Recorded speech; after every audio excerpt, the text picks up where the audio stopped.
Hello friends, in today's video I'm gonna be walking through how to fix blurry pictures sent from iPhone to Android. So as you can see, this photo is too much blurry, and now let's see how to clear this photo. So first of all, open a browser and type here fix blurry pictures online, and open this first website picwiz.com. Once you are in this page, tap on upload image and select the blurry image,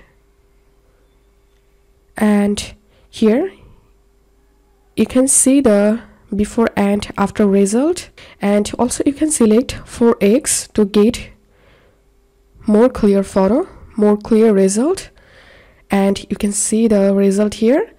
So that's how you can clear a blurry image. If this video helped you, give a thumbs up and please consider subscribe to 5-Minute Solution. Thank you for watching.